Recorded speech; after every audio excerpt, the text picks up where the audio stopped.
own catering company. What else? I've been on Food Network. I was on Guys Grocery Games with Guy Fieri like 2 years ago. I won $20,000, by the way, which is kind of dope.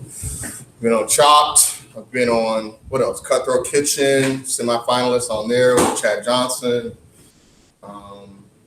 Until the pandemic, most recently, was a corporate chef at Google, the Google headquarters in Mountain View, California, for the last 6 years or so. Like 150 employees. So I've been around and I've seen it all. So I was just here with my friend to show you guys a couple things. And here we go. All right. So first things first. Any questions, first of all? And how does that work? How do I answer? No questions? Can they hear me? Can I hear them? Yeah, if they come off mute. Okay, that's fine. Feel free to ask me anything anytime about what I'm doing. But what I'm going to do today is a simple little quick recipe because I know you guys are busy. But I'm going to do a heirloom tomato basil bruschetta with truffle butter and a raspberry vinaigrette. Okay? So if you guys have questions, make sure you're going to have to come off mute and ask. And I do have the questions from the form that you filled out. So just come off of mute and say, because I can't read the chat. So feel free to just ask questions if you don't understand or if you have a question about something. All right, cool. So first things first. Angles good? Yeah, we look good. So first things first is what we're going to do is we're going to go through the mise en place. And I'm going to have the recipe. I have it written. Actually, excuse me, I'm going to send it out to you guys once the class is over so you can look at it, review it. I think she might have a quiz for you or something. But anyway, so the first thing we're going to do is go through our mise en place, right? So I got my pans here. I don't know if you can see all this stuff, but I have my heirloom tomatoes. What are heirloom tomatoes? Basically like family heirlooms. So basically they just take the seeds and they pass them down from generation to generation. That makes them an heirloom tomato. And they come in a variety of colors. You know, I love color, which you'll see. So you got yellow, you got some traditional reds, you got some golden tomatoes, a little bit of orange, and this beautiful little green one right here. That's kind of dope. So that's fun. Okay. And so we also have our garlic because I'm going to toast some garlic and add that to the tomatoes here, right? A little bit of olive oil. I have my balsamic glaze. Just you can buy this. This is a reduction of balsamic, but it's easier for this for time constraints today. Black pepper, pink salt. Got my tasting spoons ready to go. Got my fresh basil. Always use fresh, cleaned, washed, right? Make sure you use your veggie wash to clean that stuff down, which I have there. And I have my raspberry vinaigrette that I made. We'll get into how to make vinaigrettes later, but it's very, very easy. Basically, it's just pureed raspberries, a little bit of salt and pepper. You puree that up, and then you add the olive oil in slowly to emulsify raspberry vinaigrette, and then hit it with a pinch of sugar at the end for a little flavor. Okay, and that's it. And then I have my sourdough bread here, right? That I'm going to use for the bruschetta. And I have my truffle butter, right? Truffles are basically just a fungus that grows underground. And it's very expensive. Like sometimes you can, they're selling like the UK for like hundreds of dollars per pound, different things like that. Like a pint of truffles, it's like $2,000 or something stupid like that. But it's a delicacy. But they're fun though, and they taste really, really good. Okay, so we're ready? Okay, so first things first, what are we gonna do? So I have my oven also preset to 400 degrees. So the first thing I'm gonna do is I'm gonna turn on my burner here. And I got a little bit of olive oil I'm gonna put in this pan. And so what I'm gonna do so everything kind of comes together at the same time is I'm just gonna toast this butter, right? I'm gonna toast the toast with the truffle butter, right? So I'm going to take a little bit like so, and I'm going to just kind of smear that on there like that, right? You guys see that? Just one side, right? And I'm going to toast it there once this gets a little warmer, okay? And I'm just going to do a couple pieces just so we're not here too long. Feel free to ask any questions if I can answer anything for you. What were some of the questions they had on the survey? Yeah, I'm trying to get it to come out. Okay. But one thing that I like to tell anybody, especially my employees and different people that I work with, the thing about being an executive chef, is all chefs kind of want to be chefs, but not all chefs want to run restaurants. Like you know, I do a lot of work as a private chef as well, meaning like these types of things. I go to people's homes.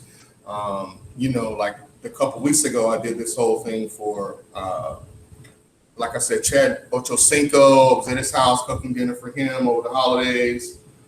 Just different people around the world. But you can also go and you can be a corporate buyer, you can work for like produce companies and buy food and different things like that. Like all that stuff's really, really fun. So, but at the end of the day, it's still about food and people, right? So all I'm gonna do is put this in the pan, by the way, and caramelize this a little bit. Let the butter get a little toasty, right? And I'm gonna make sure I put this in here and not crowd my pan too much, right? And just let it get a little color to it, okay? About 2 seconds, maybe 2 minutes on each side. And then I'm gonna put them on my sheet pan and let them toast in the oven, okay? So while we're letting this get some color on it, see that? How quickly that's happening? That's fun. I wish you could smell it. There's smell-o-vision. So that's fun. And it's just gonna finish in the oven. See that? Nice little color. Can you see that? Dope, right? I'm gonna put that on my sheet pan like so. Wipe out my pan. Start with me. All right.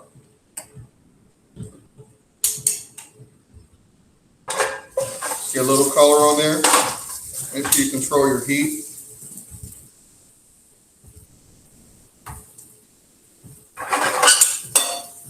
So. All right, I got the questions pulled up. So. I'm ready. Let's do it.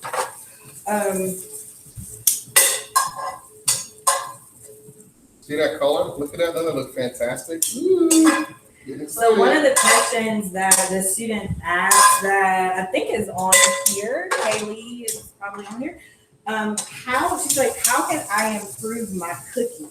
What are some tips that you would say, like starting off as somebody learning to cook? Well, I think the first thing you got to think about is, like I said, that word mise en place. I'm sure Ashley's taught you guys about that in class. Just crack the door. Can you crack the door? Turn on the fan.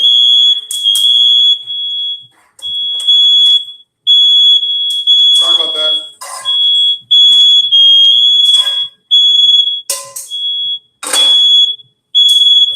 Can probably mute it so they won't hear it.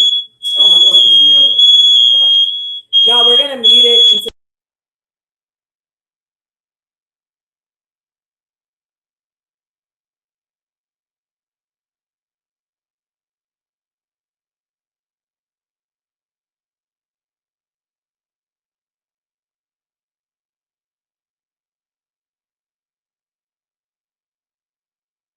All right, y'all, we're back off mute. Sorry about that. All right, so now we're back. So I went ahead and I put the toast in the oven. So that's gonna stay in there about 10 minutes or so. But while that's going, I'm gonna go ahead and chop some basil. So if you don't have basil, what are some other herbs that you could use, or is basil like strictly? Well, traditionally this dish is an Italian dish. Okay. So you want to make sure that, and you want that Italian flavor, but a recipe can be interpreted however you want. It depends on your flavor profile, what you like. Some dishes I use cilantro, sometimes I use thyme, sometimes I use mint, sometimes I use all three. It just depends on what flavor I'm looking for at the particular time, right? So for this particular recipe, I'm going to just do some chiffonade basil, right? Easiest way to chiffonade, I know you guys know this, but small little trick. Oh, back to the first question, is improving your cooking skills. So one thing you got to remember is kind of the point that I was just making, is recipes are what you make them. They are a guideline, right? Like I'm going to send you a recipe, but again, you can change it to be whatever you want, the way you want it to be, right? Like if I use basil, you can use cilantro. If I use garlic, you can use shallots, different things like that. But everything is that mise en place. Just make sure before you start, you have all your elements. Like you don't want to start making your recipe and like, oh my God, I don't have any salt, make sure you have salt here. So that's the first thing I do. Just make sure you think about what you're doing and keeping yourself organized. As you guys can see, like my thing is all about logistics. So when I get here, that's the first thing I do is lay everything out so that I can see exactly what I'm working with for the day, right? So that's kind of where we are right now. All right, makes sense? Okay, cool. So now we're going to chiffonade this basil. As you're chiffonading, another question that I thought was really good, it said, what is one of the hardest things about your job? Well, it's kind of like the hardest thing about my job is people, right? It's the hardest thing, but the easiest part about your job. Because with people, I want you guys to make sure you see my face as I'm explaining this. People make or break you, right? Like your team, like when I have 150 employees, there's absolutely no way that I could accomplish and feed 10,000 people for breakfast, lunch, and dinner every day at Google without my team. So it's, building your team up, empowering your people. One thing I always talk about is tell, show, do, review, right? Like today, I'm going to tell you what I want. This is a recipe. I'm going to show you how to do it. Then we're going to review it, and then I'm going to watch you make it until you get it. Because ultimately, your team and your people make your success. If they're not successful, then I'm not successful. If they fail, then ultimately I fail because I'm the leader, right? And I'm not in the business of failing. So we give them all the tools they need to do what they got to do. Make sense? And that's that. That's my advice.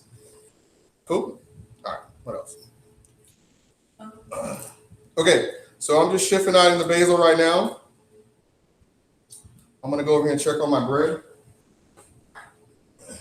Looking good. Okay. So what's the most fun thing about being a chef? The most fun thing for me about being a chef is, I tell people ask me that often. Like I said, I've been everywhere in the world. Like it's like you can think about, if you're not from an affluent background, I'm from Raleigh, North Carolina. You know what I mean? And I've been to Italy, to Milan, to England, to California, to all these places that food has taken me just because this is my passion. I was telling Ashley the other day, I grew up in my grandmother's backyard, like farming, picking squash, different things like that. Back then in the 80s, I'm not trying to tell my age, but we didn't know what a chef was back then. But now at my different places that I work, I have my own, we grow farms, we grow herbs, different things like that. So I'm like, wow, grandma was teaching me how to be a chef, all this time. So I think that's pretty cool. So the fun thing for me is just to travel. You get to meet people, I get to talk to you guys, and to do something that's just pretty natural for me that I can share and help people, one cool thing I got to tell you guys. So about 4 years ago, I was teaching this class, maybe 6 years ago. But I was teaching a class similar to this in like an underprivileged neighborhood in DC, Washington, DC. And some lady called me and was like, hey, we're interested in your program. We want you to come help teach some people at the White House how to do this. Really? I thought it was a joke. I got the phone. I was busy, right? So they called back and was like, hi, this is so-and-so and so representing First Lady Michelle Obama. And she personally invited me and my team to the White House to cook in the presidential garden. And we went out there, picked, squash or things like that, made a meal with Chef Sam Kess, so on and so forth. I mean, it was great. Things like that. I mean, like that was on a whim on a Tuesday, So I think that's pretty awesome. All right. So I got my chiffonade basil. That's done here. Okay. Now I am going to throw that in my bowl. And I'm going to save a little bit on the side just so in case I want to garnish some a little bit later. Now, the recipe for garlic, you can actually toast the peeled garlic if you want or not. I'm not going to toast it today just because, I don't know, it's just not kind of the flavor I'm looking for right now. So anyway, you guys probably all know this, and Ashley may tell you different, but this is the way that I do it. So you got to take the cloves, Smush it with the bottom of your knife, just like so, right? And now it's crushed. And all you gotta do now is chop it, right? And again, you can add as much or as little as you like. It really depends on you. But I love garlic, so we're gonna go heavy. Fresh, like you were saying, versus like the jar and powder. And it's also best to use California garlic. You know, garlic that comes from unknown resources or places that we don't know. We know, like I've been to Gilroy, California, where it's the garlic capital of the world. And you see them pulling the bulbs, you know what I mean? Like I only use California garlic from Gilroy, California, the garlic capital of the world. So, and this is California garlic. So yay. So we're gonna chop that.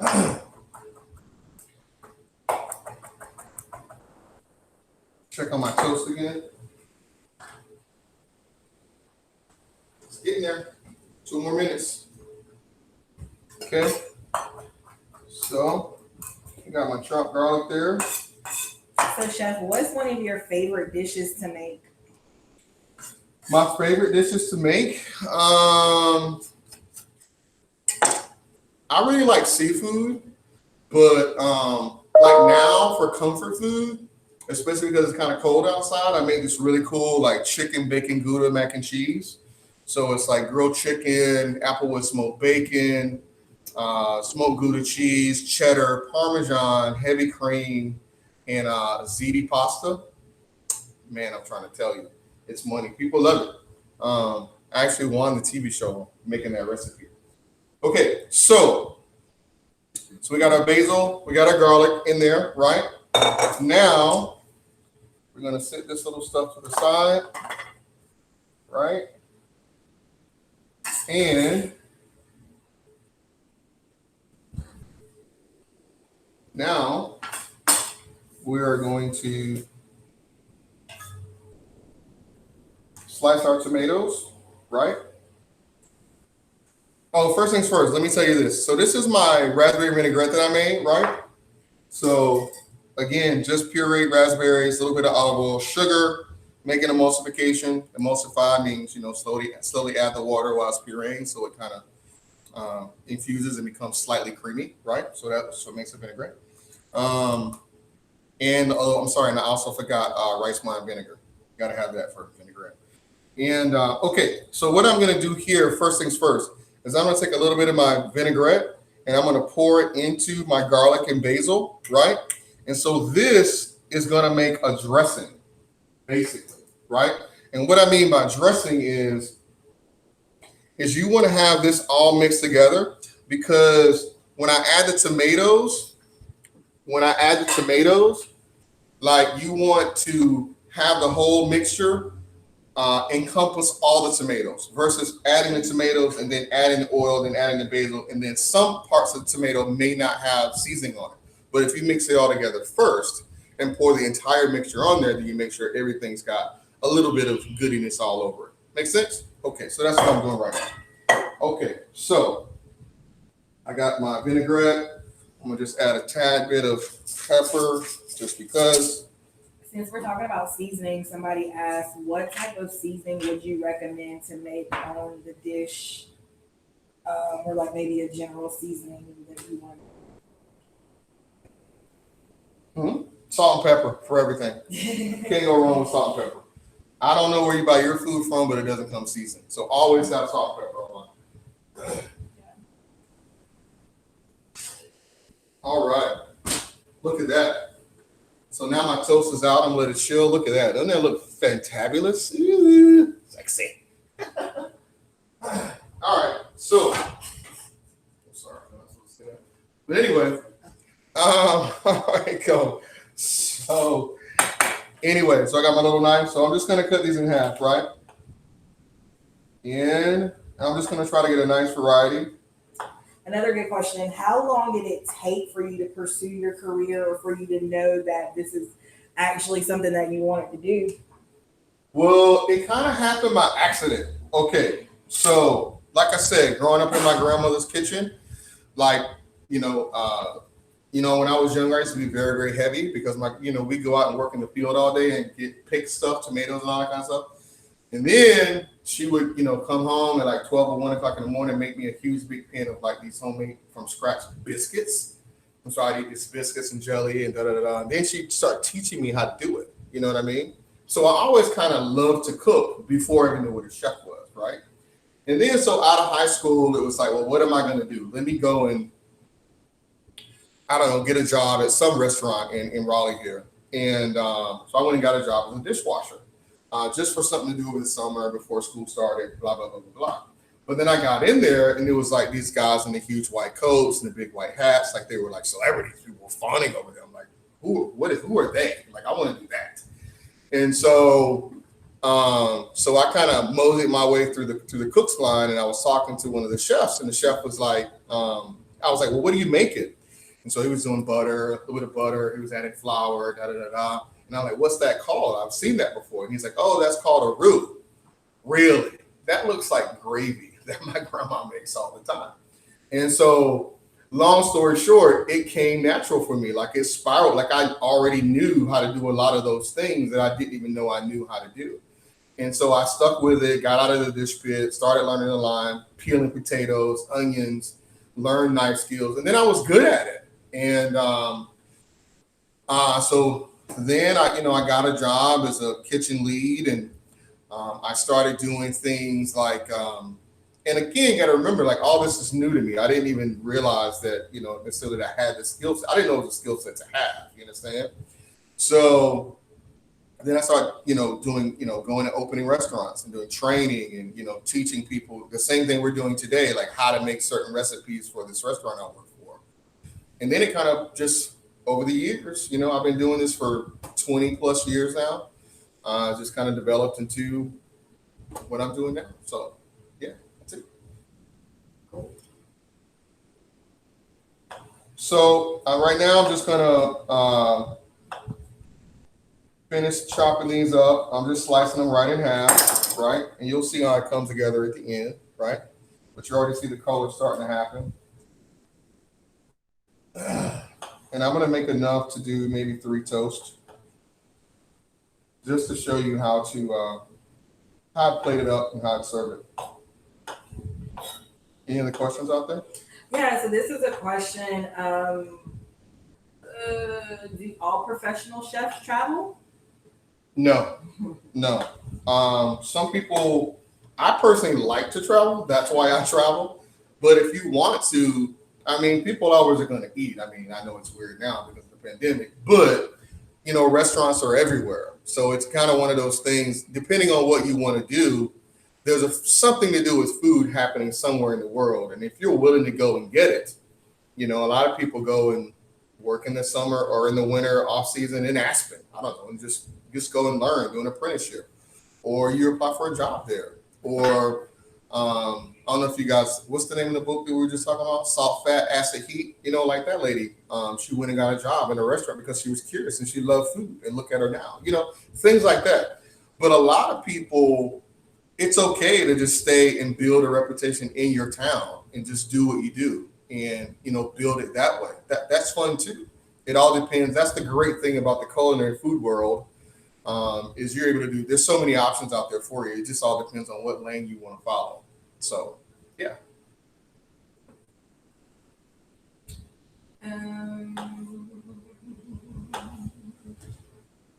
lot of them you've kind of already answered.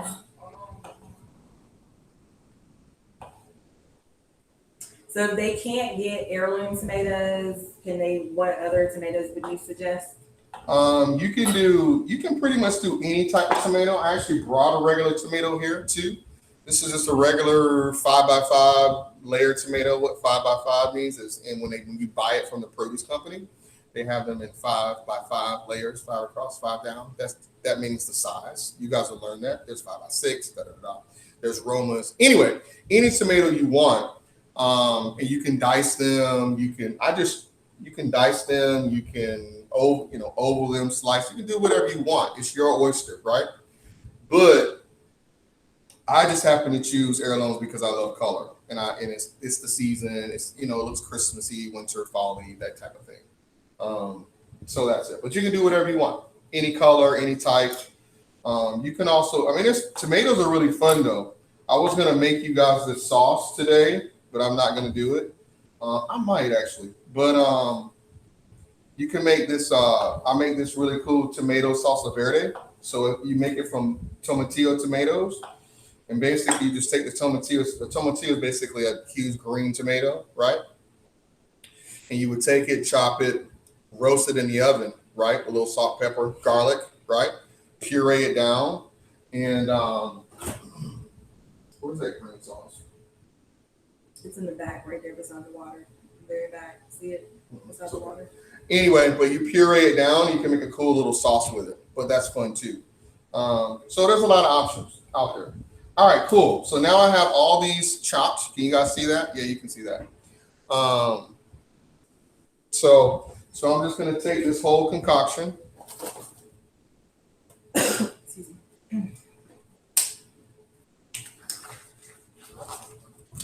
What was your most challenging dish to make? I don't like to bake. I'm more of a savory person. So baking for me can be I can, but I think the most challenging dish for me to make is, like flambeing something like banana Foster's table side. I don't know if you guys have ever seen that, but basically it's brown sugar. Basically you have a pan like this one, a burner, and you're in the dining room in front of guests, right? And you have these sliced bananas, dusted in brown sugar. You have the flame right there. There's 100 people eating in their soups, and you gotta flambe it, like hit it with some brandy, so it makes this whoosh thing like that. And you can't burn it because you're like live on stage, like everybody's gonna see you. So that's challenging when you're, I guess, when you gotta perform like that in front of people. Like you can't hide from your mistakes that way. Back in the kitchen, we can hide things. Ooh, this looks great. You guys see that? You see that? How yummy that looks? That looks dope. Okay. So now normally what I would do is I would take and make this probably an hour or so ahead of time and let it sit and marinate and get happy before I served it. But for today, I wanted to make it fresh in front of you guys. But I'm still going to taste it and see what it tastes like. But I think it's going to be fantabulous. And it really is. Okay, now, so I have my plate here. And one thing you want to do when you're plating things, right, is you want to make sure that when you plate, you're not actually plating on the dish that you're going to serve it on. What I mean by that is, let me show you. So, one of the questions was too, how do you make all of your food look presentable? So here we are. Well, here we go. So one thing you got to do is I wouldn't take this. I'm going to take this and I'm going to build this right here. Then I'm going to take this and I'm going to place it on my plate. You follow me? Versus building this on my plate where all the juice and the stuff's going to spill everywhere. You don't want that. You want your plates to look crisp and clean. Make sense? All right, coolio. So that's what I'm going to do now. So first things first. This is my Balsamic Reduction that I have here. So I actually want that green stuff. Hold on a second.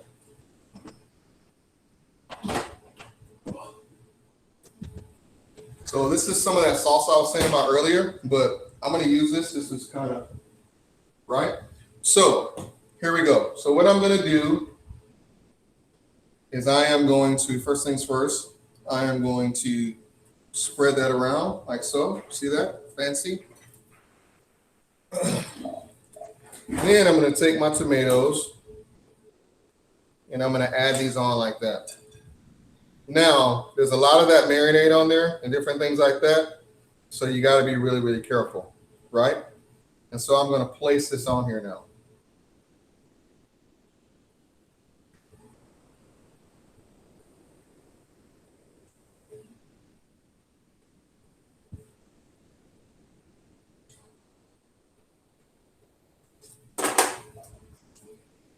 Looks amazing. Okay, see all those colors though, why I'm doing it like that? And I'll give you guys, I'm going to take some pictures of it and I'll send it out. Oh, yeah. You guys are on Instagram, I'm sure. So if you guys want to look up some of my stuff and what I do in my travels and my food, you can look me up anywhere. Instagram, Facebook. I also do an online virtual cooking school. And everything is under Chef Sean Andre, ChefSeanAndre, Chef Sean Andre. Anywhere in the world, you can find me. Okay, Julio.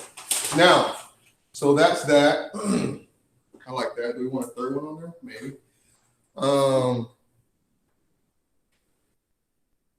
Yeah, let's do one more because we're feeling froggy today. Okay. Does anybody want to come off mute and ask a question that you might have? Because I can't read the chat. Well, maybe I could. Did somebody type something in it? Oh, yeah.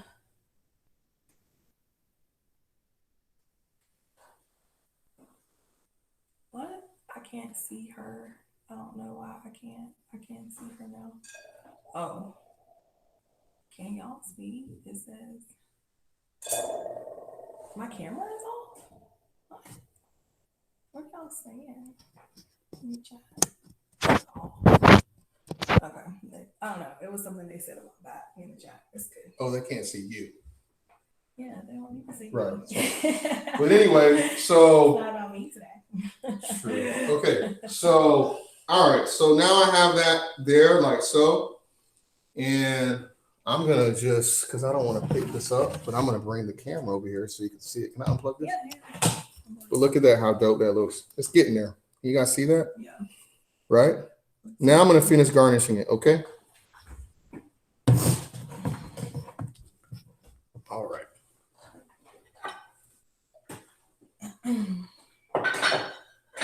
Have you guys ever had bruschetta before? Maybe at a restaurant, or have you ever made it before? Anybody? No? Maybe? So I'm just going to drizzle some of that balsamic on there like so. Then. Oh, Kiera says she has. Mariah says she has. Fun. Awesome. Now this is a little feta cheese that's going to go on top just for said no. Happiness. So yeah, this is a really great recipe that you can, if you want to use some fresh ingredient, really get that fresh flavor. It's good. Oh, that looks amazing. A little basil on top. So feta cheese, goat cheese could be good. Parmesan cheese. You can use any type of cheese that you like. For this dish.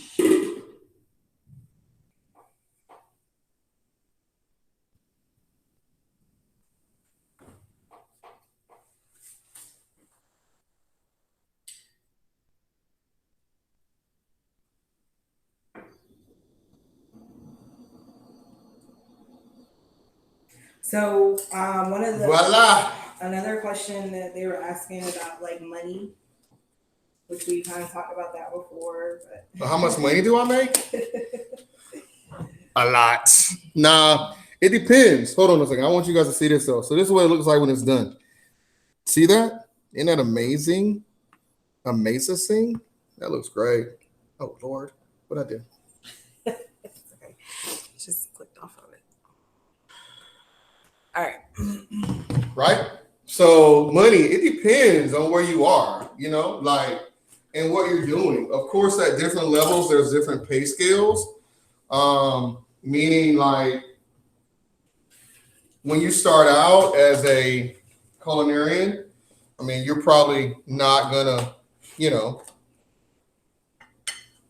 it's just like being in school. You know, you're not going to make as much as you would in college as if you did in high school. Let's just say it all comes with experience, you know. So as you grow, so should your salary, you know. And the more skills the more skills you have, then people are willing to pay you more. I can tell you that, and then it also depends on region and cost of living and all those adult things. Meaning like, you know, the cost of living and salary in California is much higher than it is in, let's say, North Carolina. So so the wages are higher out there, but apples to apples, it's kind of the same. You may make $200,000 in California, but only 100 here. But the cost of living is high, so you spend more. So it just depends. But you can make money. I mean, the thing is, again, back to my point. Not every chef wants to be a chef and run a restaurant. If you can figure out how to do other things as well, like if you become, that means market yourself, what you look like. As far as look like, meaning not physically, but are you able to make your team look good? Are you already help your owners or whomever owns a restaurant, the bank? Are you able to show that you can make money? Executive chef is two things, right? The executive is the person that knows how to manage the money, right? And the chef is what we're doing today, right? So you got to have both, though. Like a bank's not going to loan you money to open a restaurant, and you don't want to open a restaurant if you don't know how to manage the money and the cost. You can be the greatest chef in the world and know how to cook, but if you can't make money, restaurants fail, right? So my thing would be is to make sure that the math piece of it, food costs, labor, all those things will determine how much money you end up making in the end. And again, back to those people, because people are what's going to cost you the most amount of money, right? Food is one aspect of it, but people, salaries, insurance, your salary, so on and so forth is where it is. So learn all those things, learn those basics that you guys are learning now. And by the time you continue to grow and stay at it, maybe you become a buyer, maybe you buy, one of the positions that I had at Google was I was in charge of purchasing, right? So we'd go through about 4,000 pounds of chicken every day, right? So I worked out a deal with Tyson's Foods that said that I would buy a lot, meaning this much of their warehouse of chicken every week. So let's say that's 7,000 pounds, right? But if I commit to buying this 7,000 pounds of chicken each week, then you have to give it to me for $1.50 a pound versus if I just bought 3 pounds a day, you sell it to me for $5 a pound. You follow me? Like those types of things. If you're able to negotiate those types of things and people see that you're able to do that, then not only is it growing your skill set, but that increases your value to the company or whatever you're doing, so things like that. Cool. What else you got for me today? That was exciting and fun. Yep, it's 11:30 right now, so okay. You want to wrap it up? Okay. But you guys, if you don't have any other questions, this is a once in a lifetime opportunity. You never know when you're gonna get to talk to another professional chef. So, hold on. I think I haven't had it with those type of tomatoes. Oh, okay. She was saying she's never used the heirloom tomatoes before. Yeah, they're good. Give them a try. They're not that expensive. They're just, Yeah, we actually purchased them at Lowe's Food. So they have like a tomato bar in the produce section, and you can pick like which type that you want. So they're really good. But I will be sharing the recipe with you guys that Chef Sean wrote just for this class. So he made this special recipe just for you guys. And here I am. He made this special recipe just for you guys. And I'm going to be sending it out. Also, I'm going to be sending out some questions too, to go along with some of the things that he talked about today. And I also